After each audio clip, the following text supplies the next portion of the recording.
C'est Chasseur de Chons, c'est Radio Canu, la plus rebelle des radios. Et comme je vous l'annonçais la semaine dernière, ce soir, on va écouter François Asselineau dans cette émission. Alors, comment je me suis retrouvé à interviewer ce monsieur, François Asselineau, président de l'Union pour la République.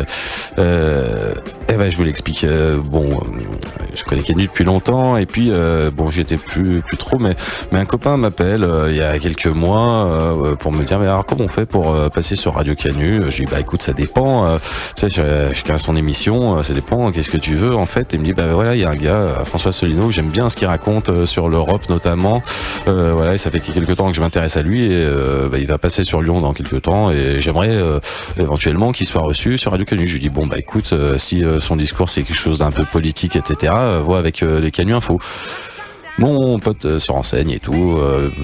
Il semble qu'au départ, un accord est trouvé pour faire quelque chose. Et puis finalement, dans revirement de Radio Canu, Asselineau est présenté comme quelqu'un d'assez peu fréquentable, en fait, notamment sur le site Rebellion, qu'il présente comme quelqu'un de l'ultra-droite souverainiste, qui viendrait donc répandre sa bile à Lyon à l'occasion de quelques conférences. Alors moi, j'ai dit à mon pote, ah bah ouais, tiens, il me raconte tout ça, hein, après que ce soit passé. Je lui dis, bah écoute, moi, en tout cas, je vais faire une émission bientôt que je vais reprendre sur Radio Canu, puis je pourrais toujours rencontrer ce gars, puis on verra bien. L'occasion s'est présentée il y a 1 ou 2 mois, et donc voilà, interview de François Asselineau, président de l'UPR, à qui j'ai posé les questions qui se doivent, et notamment par rapport à toutes ces choses que j'avais pu lire sur lui. Écoutez, faites-vous votre idée. Je voudrais vous faire parler de votre parcours politique d'abord pour qu'on puisse situer la personne que vous êtes. J'ai lu donc sur le site qui vous présente que vous avez appartenu au gouvernement Balladur qui est de 93 à 95. Enfin, vous avez été pour le ministre Longuet, je crois. Et puis ensuite vous avez participé à celui de Juppé de 95 à 97. Bon, ça s'est terminé. Qu'ensuite vous êtes rapproché de Charles Pasqua. Donc à l'époque où il tenait le mouvement pour la France, c'est ça, le Rassemblement pour la France, qui défendait lui aussi, qui avait un discours assez critique sur l'Union européenne, qui s'est positionné contre le traité de Maastricht, et puis par la suite aussi en 2005 contre le traité de Lisbonne. D'après ce parcours, tel que je viens de le résumer, est-il anormal qu'on vous dise de droite, voire de l'ultra-droite, comme le fait le site Rebellion? Bon, alors premièrement, merci de me donner la parole. Je crois qu'on est entre citoyens français, on doit pouvoir se parler librement. Bon. Deuxièmement, permettez-moi de revenir un instant sur ce que vous venez de dire. Vous avez dit j'ai été au gouvernement, c'est ambigu. J'ai été dans des cabinets ministériels auprès de ministres qui sont des ministres considérés comme de droite, vous les avez rappelés, ce sont des gens de l'UMP. J'ai été auprès de M. Longuet, de M. de Charette. C'est vrai, c'est totalement exact, je ne le cache en aucun cas, c'est exact. Mais il faut savoir comment ça se passe. Ça se passe, c'est que lorsqu'il y a un gouvernement en France, on demande aux hauts fonctionnaires qui sont des apolitiques, comme j'étais moi-même, on leur propose, lorsqu'ils sont appréciés par leur hiérarchie, d'entrer dans des cabinets ministériels auprès de ministres pour leur servir de conseillers. Donc, ce sont des énarques pour l'essentiel, comme je le suis, et donc, en fonction d'un nouveau gouvernement, en fonction de votre pyramide des âges, vous entrez dans un cabinet de droite ou de gauche un petit peu par hasard. Bon. C'est d'ailleurs assez choquant. Moi, je ne savais pas que ça se passait comme ça, parce que je ne suis pas d'une famille de hauts fonctionnaires, et on m'a proposé d'aller au cabinet de M. Longuet parce que c'était comme ça, voilà. Et puis, là, ça remonte maintenant, ça s'est passé il y a 18 ans. J'ai vieilli, j'ai mûri depuis, j'ai découvert plein de choses. Mais lorsque vous êtes un jeune diplômé de l'École nationale d'administration, ça fait partie du cours normal d'un déroulement de carrière. C'est d'ailleurs un vrai problème, puisque nous avons, tous les Français l'ont bien compris, dans les entourages des ministres, vous avez en fait des clones. Que ce soit des gouvernements partis socialistes ou UMP, vous avez en fait le même type de conseiller. Voilà, alors je voulais dire ça parce que dire que j'ai été au gouvernement, c'est un peu excessif. Je n'ai pas eu de poste de ministre, je n'ai pas eu de poste, comment dirais-je, je n'ai pas été nommé comme un membre du gouvernement, donc j'ai fait partie simplement d'une équipe. Vous étiez ce qu'on appelle un conseiller. Un conseiller, voilà. Alors, donc encore une fois, je le précise parce que ce que vous dites est tout à fait exact, mais ça nécessite une certaine nuance. Qu'est-ce que j'ai découvert? J'ai découvert que moi, peut-être oui, probablement plutôt de sensibilité de droite, quoique je ne suis pas très sûr de ce que ça veut dire, mais disons, moi personnellement, je suis d'une sensibilité, d'une filiation gaulliste, c'est-à-dire le sentiment que, d'abord et avant tout, il faut que la République soit une République souveraine et indépendante, défendre l'intérêt du peuple français dans le monde, comme ça a été d'ailleurs pas seulement le cas de De Gaulle, mais toute notre histoire, hein, y compris l'histoire de la Révolution française, y compris l'histoire de la Troisième République, etc. Donc fondamentalement, je suis un républicain. Ce que j'ai découvert, c'est que progressivement, la construction européenne qui a été présentée aux Français comme une œuvre de paix, une œuvre comment dirais-je, pour empêcher l'apparition de nouveaux conflits, est en fait une machinerie extrêmement compliquée, très emmerdante, pour dire les choses un petit peu vulgairement. Les gens ne s'y intéressent pas parce que c'est très compliqué, c'est très ennuyeux. Mais j'ai découvert progressivement que ça avait, sans que personne ne s'en rende vraiment compte, notamment dans l'opinion publique, on avait volé aux Français petit à petit, on avait grignoté tout leur pouvoir. Et donc j'ai découvert progressivement que plus je montais dans la hiérarchie administrative et ensuite quand j'étais auprès de ministres, et puis en définitive, eh bien les grandes décisions stratégiques ne leur appartenaient plus, ils ne faisaient qu'appliquer des décisions qui les dépassaient. Alors pas dans tous les domaines, il restait encore des marges de manœuvre comme on dit, mais dans de plus en plus de domaines, c'était comme ça que ça se passait. Principalement en termes de politique économique ? Économique, mais en matière sociale, en matière financière, monétaire, diplomatique, militaire, géopolitique, culturelle, migratoire, dans tous les domaines. Les grandes décisions sont désormais prises par Bruxelles, notamment dans le cadre des traités européens que les Français, on leur a présenté ça comme si c'était des bagatelles, comme si c'était finalement pas très important, comme si de toute façon c'était inévitable. Mais attention, c'est pas vrai. D'ailleurs, vous le savez qu'en 2005, beaucoup de Français se sont préoccupés quand même de la Constitution européenne et beaucoup de Français ont commencé à comprendre que c'était du sérieux. C'est ça. Alors, vous disiez là, il y a un instant que c'est quelque chose de compliqué, mais effectivement, eu quand même un certain intérêt pour un texte compliqué, justement, en 2005. Et puis, il s'avère effectivement que c'est le nom qui l'a emporté assez avec fortement. 55% des voix, ce qui prouve que les Français, il y a des gens qui disent, oh, les Français ils ont voté parce qu'ils étaient contre le gouvernement. C'est tout à fait faux. Moi, j'ai voté non, mais je sais qu'il y a beaucoup de gens qui se sont quand même intéressés au fond des choses. Il ne faut pas prendre les Français pour des imbéciles. Et s'ils ont voté non, c'est parce qu'ils ont bien compris qu'il y avait toute une série de décisions, qu'on allait leur forcer la main sur ces décisions.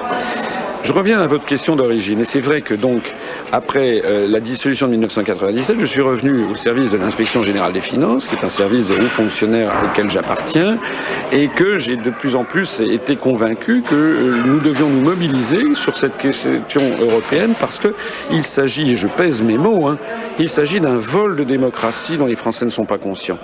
Ils le sont plus conscients d'ailleurs aujourd'hui parce que les événements s'aggravent. Et d'ailleurs, c'est la raison pour laquelle le mouvement politique que j'ai créé en ce moment engrange de plus en plus d'adhésions, même si nous sommes interdits d'antenne dans les médias, à la télévision, à la radio. Mais moi, dès les années 97-98, j'avais compris ceci et je me suis rapproché de M. Pasqua, en effet, comme vous l'avez dit, lorsqu'il a créé un mouvement qui s'appelait le Rassemblement pour la France. Alors, il y a des gens, notamment parmi vos auditeurs, qui doivent immédiatement pousser les hauts cris en disant « Ah, on prête Pasqua ». Mais pourquoi effectivement, voilà, mais on en reparlera tout à l'heure, mais sur Radio Canu, Pasqua, c'est pas la personne dont on a envie de promouvoir et les idées et la carrière. Mais moi non plus, je ne suis pas là pour promouvoir M. Pasqua, puisque justement, je me suis fâché avec M. Pasqua et j'ai fini par claquer la porte. Pourquoi j'ai fait ça ? Parce que j'ai été victime, comme tout le monde, parce que vous savez, je ne suis pas plus intelligent que tout le monde, j'ai été victime, comme tout le monde, du fait que j'ai cru dans ce que disaient les médias. Et en 1997, il y a eu le traité d'Amsterdam, un nouveau traité européen qui a volé de nouveau des pouvoirs aux Français sans qu'on demande aux Français leur avis. Il n'y a pas eu de référendum. Il y a eu une ratification qui a été faite par les parlementaires. Mais les parlementaires, lorsque les Français ont voté à l'époque, en 1997, pour les parlementaires, on leur avait pas parlé des questions européennes. Ils avaient réfléchi, ils avaient voté pour les socialistes, ou ils avaient voté pour le RPR ou l'UDF, uniquement sur des questions nationales. Donc les parlementaires n'étaient pas fondés ensuite à prendre des décisions sur un sujet sur lequel ils n'avaient pas été élus, comme la question européenne. Donc, en 1997, il y a eu le traité d'Amsterdam que M. Chirac a fait ratifier par la voie parlementaire. Et à l'époque, au moment des élections européennes de 1999, M. Pasqua avait décidé de présenter une liste contre le RPR-UDF pour justement protester contre le fait qu'on n'avait pas demandé l'avis des Français. Pourquoi je me suis rapproché de M. Pasqua? Parce que les médias présentaient M. Pasqua comme étant le représentant d'un mouvement gaulliste. Je rappelle aussi à vos auditeurs qu'à cette époque, M. Pasqua était en relation étroite avec Max Gallo, qui était un proche de Chevènement, et qu'il avait été question de faire une liste commune Pasqua-Chevènement ou Pasqua-Max Gallo, qui aurait été une liste au-dessus du clivage droite-gauche, provisoire, pour rassembler les Français sur ces questions. C'est pour ça que j'y suis allé, parce que je ne suis pas du tout, contrairement à ce que certains peuvent penser, je ne suis pas du tout quelqu'un de droite ou de très à droite. Je suis même d'ailleurs, je pense, les gens qui me connaissent bien, je crois que je suis assez au-dessus de ces questions. Je crois qu'il faut les deux dans toute société. Il y a des conservateurs et puis des progressistes, et puis c'est comme ça, et c'est pas seulement vrai en France, c'est vrai partout.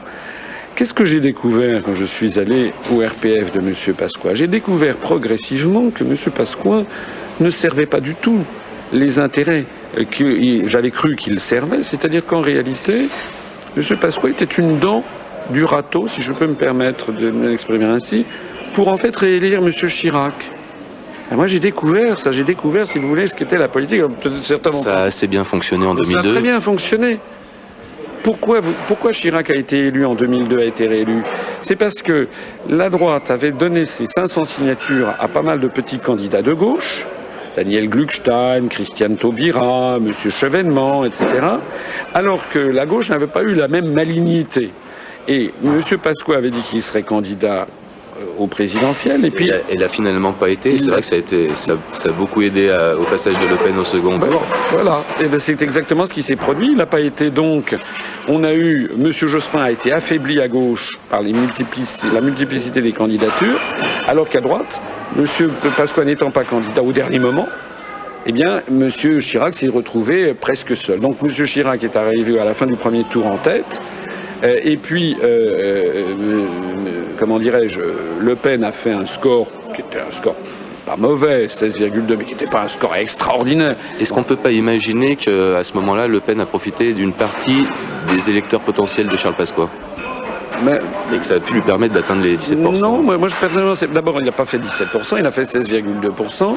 Deuxièmement, je pense que ce qui s'est produit, en fait, c'est que l'essentiel, c'est surtout que Jospin a fait une contre-performance.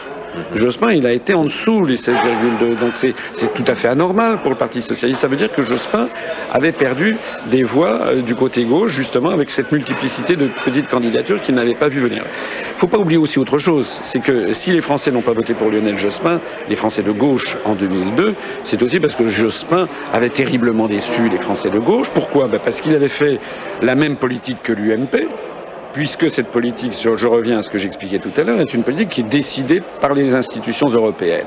Je rappelle quand même que c'est le gouvernement Jospin qui a supprimé l'interdiction de travail de nuit des femmes, qui était une conquête sociale qui datait de Roger Salengro, à la demande de Bruxelles. Je rappelle que c'est monsieur, Jean-Claude Guessot, ministre communiste des Transports, qui a commencé à privatiser Air France, à la demande de Bruxelles. Donc on voit bien que c'est plus du tout une politique dite de gauche, c'est la même politique que l'UMP, c'est une politique qui est décidée par Bruxelles. Est-ce que par exemple vous vous opposeriez à la privatisation, vous seriez à l'époque opposé à cette privatisation? Pour Air France, oui, enfin, je pense en tout cas qu'il faut que... Air France, c'est un cas peut-être un petit peu particulier, mais je pense qu'il faut de toute façon que la France conserve une compagnie aérienne qui soit un pavillon national. Mais ce que je pense en tout cas, j'aurai l'occasion de revenir sur ces questions dans les semaines qui viennent lorsqu'on nous présenterons notre programme pour 2012, il est absolument inadmissible que les Français soient contraints, comme c'est le cas actuellement par Bruxelles, de privatiser toute une série de services publics. EDF, GDF, La Poste, les Français, moi je ne connais pas de Français qui soient favorables à cette politique. C'est même pas une politique de droite. Si vous interrogez l'électeur moyen de l'UMP, à part quelques illuminés, si j'ose dire, ultralibéraux, mais qui ne représentent que 2-3% de la population, mais il n'y a pas de Français qui veut privatiser la Poste. Ça n'est pas vrai. Il n'y a pas de Français qui veut privatiser EDF ou GDF. Ça n'est pas vrai. Ce sont des instructions qui viennent de Bruxelles. Alors je termine sur mon propos. Lorsque j'ai compris quelle avait été la stratégie de M. Pasqua, j'ai compris, passez-moi l'expression, mais que j'avais été cocu. Voilà, berné, c'est-à-dire qu'en réalité, j'avais servi des intérêts que je n'avais pas compris. J'ai compris ce que c'était à ce moment-là que la politique. Et j'ai découvert que l'ensemble de la politique française, et je pèse mes mots, est vérolée. Est vérolée parce que nous avons un jeu d'acteurs qui servent le système, y compris le Front National. Et d'ailleurs, il faut que vos auditeurs se posent une question. Pourquoi est-ce que le système, pourquoi est-ce que TF1, qui est possédé par Bouygues, mais Bouygues, au capital de Bouygues, vous avez des fonds de pension américains, notamment Capital Research and Management de American Funds. C'est un fonds qui gère l'ensemble des retraites des salariés, des fonctionnaires de l'État de Californie. Donc c'est un fonds d'investissement très puissant.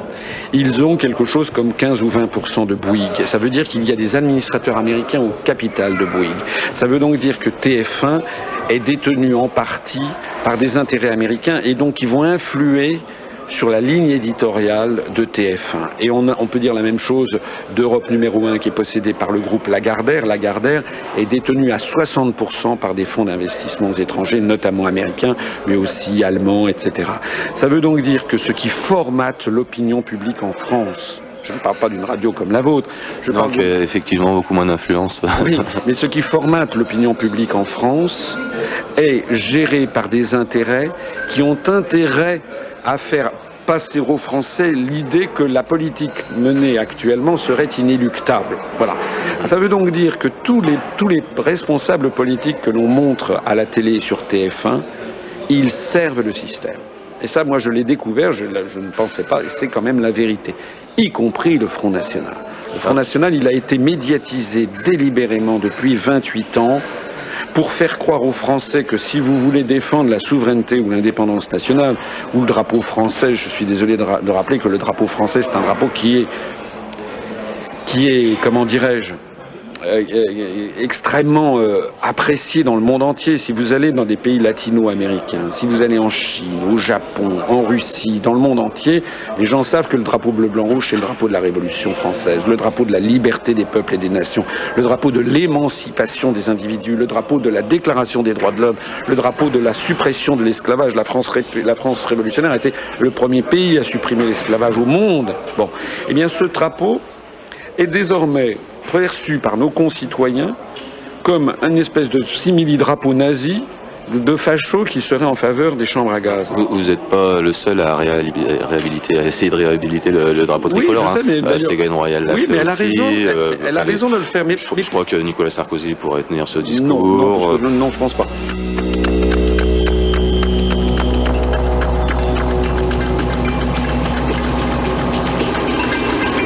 Vous êtes bien sur le 102.2 Radio Canu, la plus rebelle des radios. C'est Chasseurs de son et ce soir, on écoute François Asselineau qui pourra plus se plaindre de ne pas passer sur Radio Canu. Du Front National, bon, moi, avant de faire votre interview, j'étais sur Google, j'ai tapé Asselineau, j'ai pu voir une conférence des raisons de sortir de l'Union Européenne, une autre qui gouverne réellement la France, et puis je suis pu voir, écoute Alain Soral, qui est un ancien du FN, expliquer sur YouTube, pour lui, en tout cas, qu'en quelque sorte vous concurrencez le Front National, dont on parlait à l'instant, dont vous dites que le Front National, lui, est dans le jeu finalement qui produit cette domination, etc. Bon bref, et il disait que vous pourriez lui prendre 1% d'électeurs éventuellement, parce qu'il considère comme un petit candidat peu susceptible d'avoir du succès. Il disait, bon, si vous arrivez à avoir les 500 signatures, vous pourriez prendre 1%, peut-être 2, je sais pas, lui parlait de 1 au Front National. Du coup, on a envie de vous demander qu'est-ce qui vous distingue du Front National, et je suppose, d'après ce que vous avez dit jusqu'à présent, qu'il y a un certain nombre de choses, mais et en quoi, lui, quand il prône la sortie de l'Union Européenne, est dans le système, et en quoi vous, quand vous prenez la sortie de l'Union Européenne, donc vous n'êtes pas dans ce système? Bon, alors d'abord, M. Soral, ce n'est pas un analyste politique, c'est quelqu'un qui a été au Parti communiste et qui maintenant appelle à voter pour Marine Le Pen. Donc ça n'est pas un observateur objectif, c'est quelqu'un qui milite, c'est un militant qui milite pour le Front National. Nous n'avons rien à voir avec le Front National, d'abord parce que je considère que le Front National est là pour pourrir le débat depuis 28 ans. Avec des dérapages de M. Le Pen qui sont faits systématiquement pour cela. Deuxièmement, nous avons, dans le mouvement politique que j'ai créé, nous avons un programme, une charte, il faut lire notre charte fondatrice sur le site de l'UPA, qui est une charte qui s'adresse absolument à tous les Français. Nous proposons un rassemblement provisoire pour que l'ensemble des Français se rassemblent afin de sortir de l'Union européenne. Ensuite, pour restaurer la démocratie et que les Français, ayant retrouvé leur pouvoir, retrouve du sens de voter à droite ou de voter à gauche, parce qu'enfin on pourra avoir des politiques de droite ou des politiques de gauche. Voilà. Alors qu'actuellement, ce n'est plus le cas. Nous avons une majorité maintenant de nos adhérents qui sont de sensibilité de gauche. Parce qu'en réalité, les discours que je tiens, nous proposons la sortie de l'Union européenne, la sortie de l'euro, la sortie de l'OTAN, la dénonciation de toutes les guerres néocoloniales. Ce n'est pas du tout un discours de droite, excusez-moi. Nous proposons également le retour des services publics à la française. On a un programme qui se rapproche tout à fait du programme du Conseil national de la résistance de 1944. Justement, je voulais vous poser la question un peu plus tard, mais si vous en parlez. Donc, et j'aurai l'occasion de présenter un programme complété dans quelques semaines avec notre congrès national où je présenterai ce programme. Maintenant, je voudrais parler du Front National. Contrairement, excusez-moi de vous contredire, mais le Front National ne propose pas de sortir de l'Union européenne. Ça, c'est ce que les médias font croire. Mais allez donc sur le site du Front National, vous y trouverez, comme tous les autres partis politiques, toute une série de manœuvres, ce que j'appelle l'auberge espagnole, par exemple, ou bien la girouette, ou le caméléon. C'est-à-dire que vous verrez qu'il est question... Tout est contradictoire et incohérent. Hein, vous allez sur un onglet, là, alors le Front National propose sur un des onglets de leur site d'organiser à terme, peut-être un jour, un référendum pour la sortie de l'Europe, mais à d'autres endroits, ils proposent que la Banque Centrale Européenne agisse avec son pouvoir pour favoriser la création de l'emploi. Je rappelle que M. Le Pen, en 2007, qui a été candidat à la présidentielle, avait fait savoir qu'il ne remettait pas du tout en cause l'euro, encore moins de sortir de l'Europe. Allez regarder le programme du Front National en 2007. Regardez la profession de foi du Front National en 2009, c'était il y a quelques mois, enfin il y a 2 ans. Au moment des élections européennes, le Front National proposait d'avoir une protection européenne. Le Front National ne veut pas de la Turquie dans l'Union européenne parce que le Front National est en faveur, il y a beaucoup de gens au Front National qui sont en faveur d'une Europe blanche chrétienne contre le monde arabo-musulman. Donc c'est ça la vérité.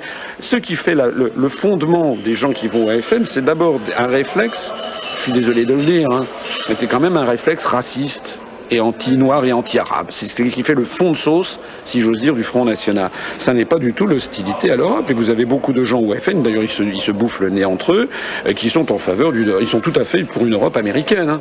Faut pas se faire d'illusions. Ce qui fait notre différence, non seulement avec le FN, mais aussi avec Mélenchon, ou avec Chevènement, ou avec Dupont-Aignan, c'est que nous avons une analyse sur les origines de la construction européenne. Nous expliquons aux Français ce que tout le monde leur cache. C'est que la construction européenne n'a pas été inventée par la France, ou par Jean Monnet, ou par Robert Schuman. Ça, c'est ce qu'on présente aux Français. Ça a été inventé par les Américains à l'issue de la Seconde Guerre mondiale pour faire un glacis géopolitique qui leur soit sous domination américaine, de même que d'ailleurs Staline avait mis sous domination géopolitique un glacis qui était celui des pays de l'Est. Donc la construction européenne a été présentée aux Français comme d'origine française, alors qu'à l'origine, c'est une stratégie américaine. Et ça n'est pas moi qui l'invente. Regardez les conférences qui sommes en ligne sur notre site Union Populaire Républicaine. Il y a des documents déclassifiés de l'administration américaine qui ont été déclassifiés à l'été 2000. On sait que la CIA a financé, continue de financer le mouvement européen. On sait que c'est les Américains qui, dès 1965, ont demandé la création d'une monnaie unique européenne. On sait, je mets les références, une interview de Eisenhower, qui était le général américain, le général en chef de ce qu'on appelait le SHEP, ce qui est devenu l'OTAN, dès 1951, alors qu'il n'était pas président des États-Unis, il l'est devenu l'année suivante. Dès 1951, Eisenhower et l'ensemble du complexe militaro-industriel américain demandaient qu'il y ait un acte constitutionnel de l'Europe. Ils demandaient déjà une constitution européenne.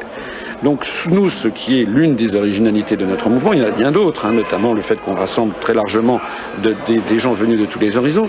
La première des originalités, c'est qu'on prend les Français pour des gens doués de raison et d'intelligence.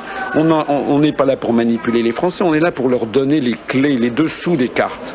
Parce que c'est moi, depuis que je suis enfant, si vous voulez, j'ai jamais accepté d'être manipulé. Et pourquoi j'ai créé ce mouvement politique? Parce que justement, je me suis fait avoir comme tout le monde, parce que j'ai cru dans ce que l'on me disait à la télévision. Ce que l'on dit aux Français, allez voir nos conférences. La construction européenne a été inventée par les États-Unis. Pourquoi? Et d'ailleurs, actuellement, les États-Unis ne cessent de demander l'élargissement de l'Union européenne.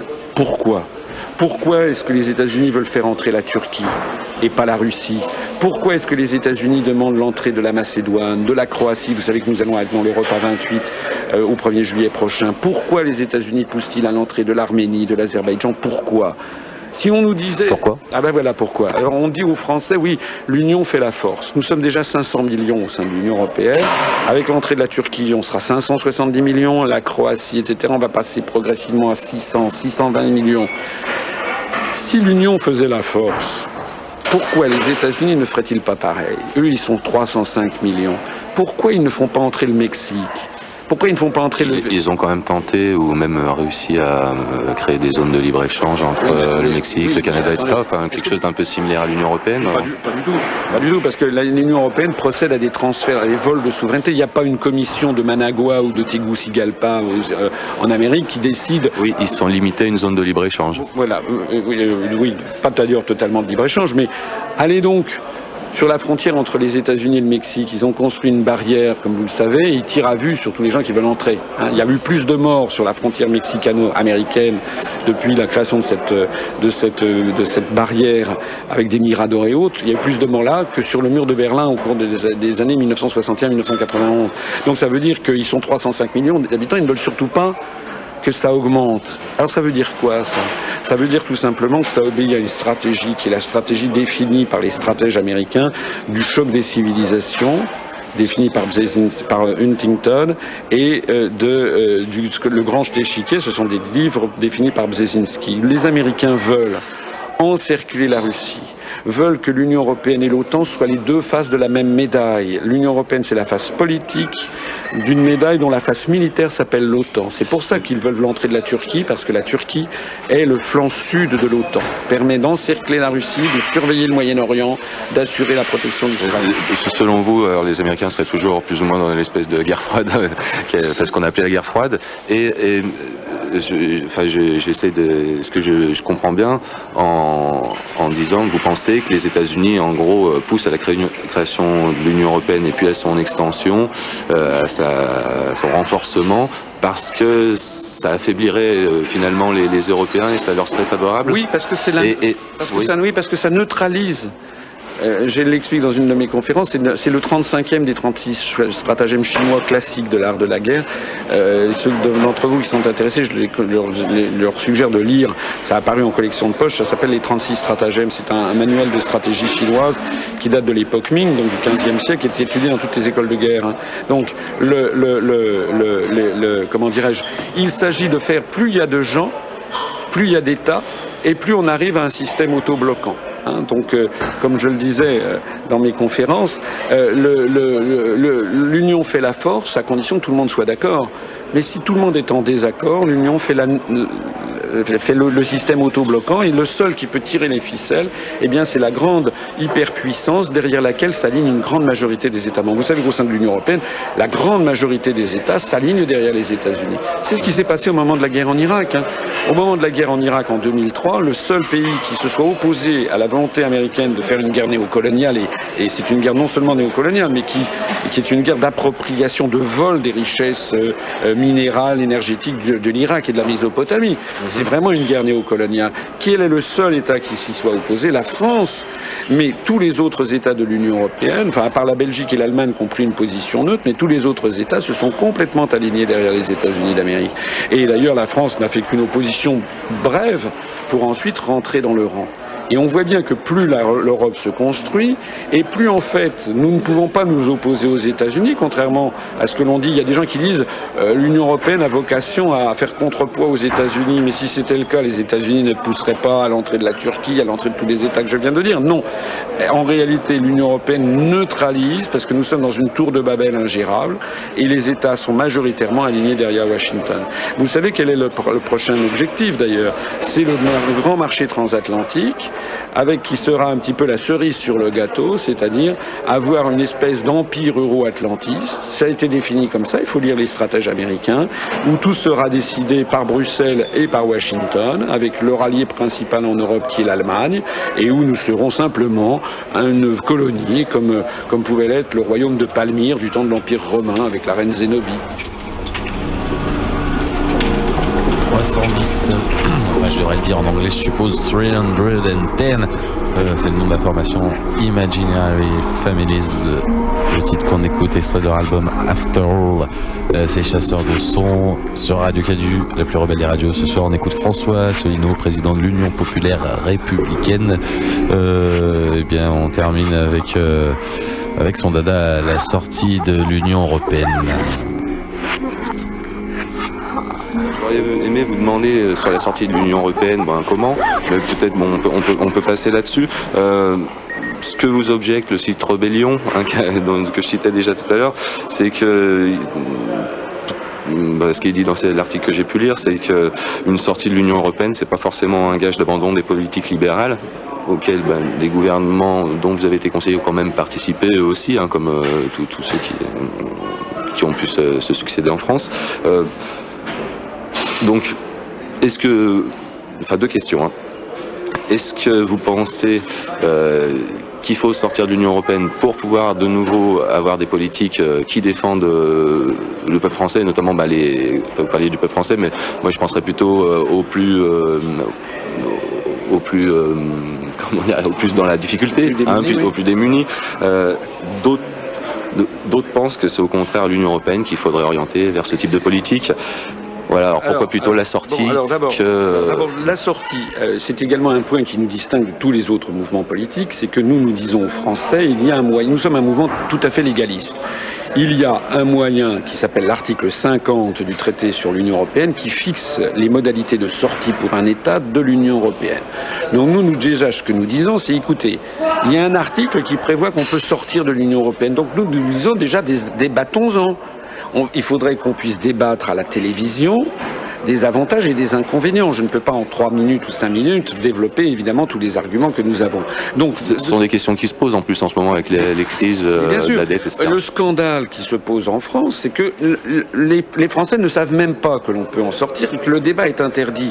Et d'ailleurs, je vous signale que Madame Le Pen jamais ne parle de l'article 50, M. Dupont-Aignan jamais, M. Chevènement jamais, M. Mélenchon jamais. Donc tous ces mouvements qui sont plus ou moins eurocritiques ne sont les premiers à cacher cette vérité essentielle, c'est qu'il y a un article des traités qui permet d'en sortir. Nous disons parlons-en. Oui, vous dites parlons-en, mais je suppose que s'ils n'en parlent pas, c'est aussi parce qu'ils n'ont pas l'intention de sortir de l'Union européenne. Absolument. Donc je vous ferai remarquer, effectivement, vous avez raison, le Front National, contrairement à ce que vous disiez tout à l'heure, ne veut pas sortir de l'Union européenne. Lui, il veut sortir de Schengen. Mais les propos, ils sont pour une autre Europe. Alors maintenant, vous me dites, mais quelle est la politique qu'on va faire ensuite? Alors, je vous dirai quelque chose qui est très important. Il y a eu 55% des Français qui ont voté non à la Constitution européenne. J'en fais partie. Moi aussi. Bon. Donc voilà, vous êtes plutôt de gauche, j'imagine. Moi, j'étais plutôt classé de droite. Nous sommes représentatifs de ce qui s'est passé en France. Les 55% de Français qui ont voté non, il y a eu 33% de gens qui étaient de gauche et 22% de gens qui étaient de droite. C'est des études sociologiques post-électorales qui ont été faites. Alors dans ces conditions, nous, ce que nous proposons, c'est qu'on dit qu'il faut qu'il y ait une alliance conjoncturelle provisoire. Notre mouvement, c'est un mouvement provisoire, en disant aux gens, que ce soit des gens qui soient de sensibilité plutôt gaulliste. Moi, je ne sais pas si De Gaulle était de droite. Moi, je me sens de sensibilité gaulliste. Ou de gens qui se sont de sensibilité plutôt de gauche, etc. On fait une alliance provisoire en sortant de ça pour rendre aux Français la politique. Vous me dites, qu'est-ce qui nous assurera que si on sort de l'Union européenne, nous aurons une politique qui ne sera pas ultralibérale? Eh bien, moi, je réponds, une chose est sûre, hein, c'est que si on reste dans l'Union européenne, on est sûr d'avoir une politique ultralibérale. Parce que je sais bien qu'il y a des gens qui disent on va avoir une autre Europe. Sauf que le problème de ces gens qui disent on va avoir une autre Europe, ça fait maintenant plus de 30 ans qu'ils racontent la même salade aux Français. Dans une de mes conférences, je présente les affiches qui avaient été faites par le Parti socialiste pour les premières élections européennes de 1979. C'était il y a 32 ans. Vous savez quel était le slogan « Changeons d'Europe ». Et en 2009, aux dernières élections européennes, quel était le slogan du Parti socialiste? Changeons d'Europe. Ça veut donc dire que ça fait plus de 32 ans qu'on raconte aux Français qu'on va changer d'Europe et qu'on n'y arrive pas. Donc la question que doivent se poser vos auditeurs, c'est pourquoi est-ce qu'on ne change pas d'Europe alors que tous les partis politiques le proposent? Parce que c'est très gentil de dire qu'on veut une Europe sociale. C'est très gentil de dire qu'on veut une Europe sociale. Mais la vraie question est de savoir pourquoi ça ne marche pas. Alors la réponse, eh bien, c'est que les gens qui vous proposent une Europe sociale, une Europe des travailleurs, ils proposent ça aux Français. Mais nous ne sommes pas seuls, les enfants. On est 27. Donc lorsque vous avez par exemple M. Mélenchon qui dit qu'il faut une Europe sociale, lorsque vous avez Mme Laguillet qui dit qu'il faut une Europe des travailleurs, c'est pas aux Français qu'elle doit dire ça, qu'ils doivent dire ça. Il faut qu'ils aillent voir Mme Merkel, il faut qu'ils aillent voir les Anglais, les Danois, les Finlandais, les Slovaques, les Estoniens, les Lettons. Et il faut qu'ils convainquent tous ces peuples-là d'être d'accord avec nous. C'est ça que nous le problème. Comment est-ce que l'on pourrait avoir une Europe sociale? Écoutez, comment est-ce que les mouvements de gauche peuvent penser qu'ils vont arriver à avoir une politique plus à gauche lorsqu'on s'allie avec des quantités de pays comme par exemple la Scandinavie ou l'Angleterre, où traditionnellement le Parti communiste par exemple a été absolument nul. Ça veut donc bien dire que si on veut avoir une politique de gauche, une politique qui sorte de l'ultralibéralisme, la meilleure des choses, c'est que ce soit déjà les Français qui en décident. Parce que sinon, nous dépendrons de ce que veulent les Estoniens ou les Lettons. Comme ils sortent d'ailleurs de l'Union soviétique, ils sont plus ultralibéraux que quiconque. Alors, justement, de vous entendre, ça me permet de passer une question que j'aurais aimé vous poser au sujet de Canu, qui n'a pas souhaité vous recevoir jusqu'à présent, vous passerez en tout cas dans mon émission. Canu, c'est une radio libertaire, internationaliste dans ses combats. Elle cherche à défendre ses idées, les mouvements qui sont internationalistes aussi, des mouvements progressistes, enfin quand on parle de la gauche, vous disiez vous-même progressiste, à ce titre, elle ne souhaite pas ouvrir son antenne à des discours nationalistes, et parfois on peut peut-être prendre le vôtre comme un discours nationaliste, mais en tout cas de repli sur la nation. Comprenez-vous de ce fait, et c'est vrai qu'à gauche, du coup, on peut imaginer que la gauche étant internationaliste, elle soit favorable malgré tout à un projet européen qui unisse les diverses nations. Comprenez-vous à ce titre que cette Radio Canu ait pu vous refuser d'exprimer vos idées sur son antenne? Écoutez, ils ont fait ce qu'ils ont voulu. Moi, je ne suis pas tellement là pour porter un jugement. Personnellement, je le regrette et personnellement, je trouve que c'est plus intelligent de me donner la parole pour que les gens puissent se juger, parce que c'est le b.a.-ba de la démocratie. Hein. Avant de condamner quelqu'un, il faut au moins l'écouter. C'est ce que je pense aussi, puis c'est aussi au titre des 55% qui mêlaient droite et gauche. Mais je voudrais réagir à ce que vous venez de dire, parce qu'il y a quelque chose de très très grave dans ce que vous avez dit. On a voulu faire croire aux Français que vouloir sortir de l'Union européenne, c'était être nationaliste. Je répète, je vais citer ici ce que disait De Gaulle. Il disait qu'un patriote, c'est quelqu'un qui aime son pays. Un nationaliste, c'est quelqu'un qui déteste le pays des autres. Nous ne sommes absolument pas des nationalistes, au contraire. Et il y a quelque chose qui est aussi une des originalités de notre mouvement, c'est que nous disons, nous, que la construction européenne est une construction qui est nationaliste européenne et qui est une construction raciste dans son principe. Parce que si vous y réfléchissez bien, la construction européenne nous force à nous sentir solidaires des Estoniens, des Lettons, qui, soit dit en passant, commémorent chaque année la gloire des Waffen-SS. Hein, ça, c'est quelque chose dont on ne parle pas suffisamment. Mais la construction européenne nous coupe progressivement des pays avec lesquels nous étions en relation très étroite, comme le Maroc, l'Algérie, la Tunisie, le Sénégal, le Mali. Nous avons en France très très peu de Français d'origine estonienne, lettonne, slovaque. On a très peu de liens avec ces pays. En revanche, nous avons beaucoup de liens avec les pays du Sud. Grâce à la construction européenne ou à cause de la construction européenne, savez-vous que la France donne actuellement 80 à 200 fois plus d'argent par l'intermédiaire des fonds structurels européens que nous payons. Hein. On donne 80-200 fois plus d'argent à chaque Estonien ou chaque Letton plutôt qu'à chaque Malien, à chaque Sénégalais ou à chaque Tunisien. Vous trouvez ça normal?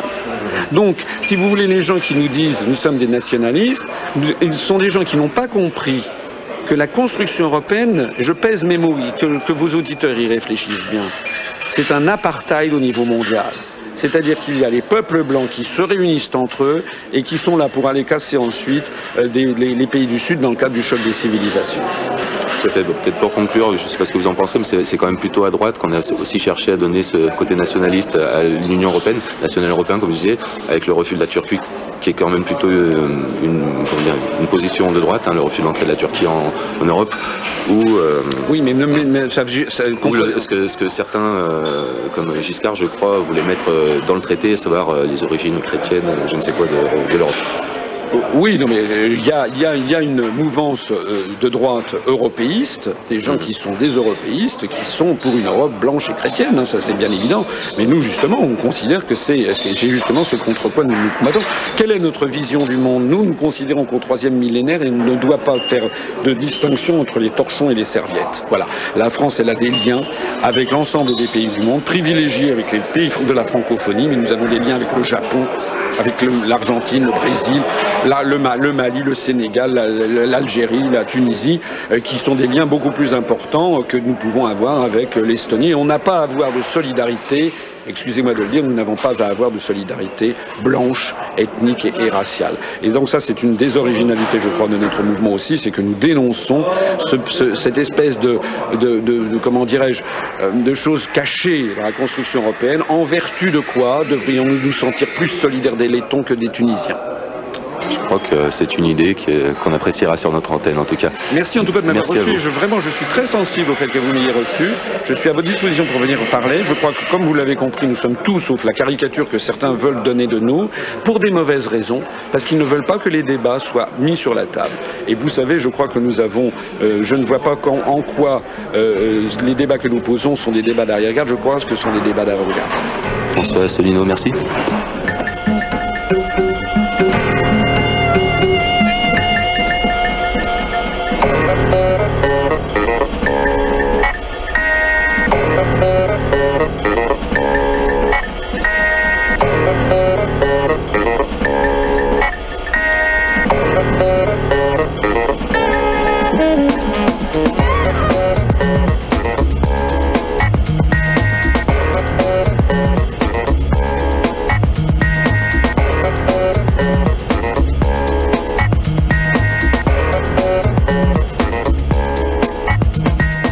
Voilà, chasseur de son, c'est terminé pour ce soir. On a donc entendu François Asselineau qui se défendait un peu contre les attaques qui ont pu être menées contre lui.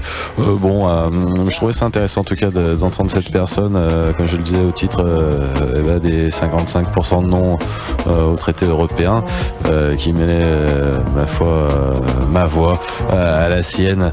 Voilà. Et puis voilà, je crois que chacun pourra se faire son idée. En tout cas, on est loin, je crois, de l'ultra-droite quand on entend son discours. Chasseur de son, on se retrouve la semaine prochaine, 22h, 23h.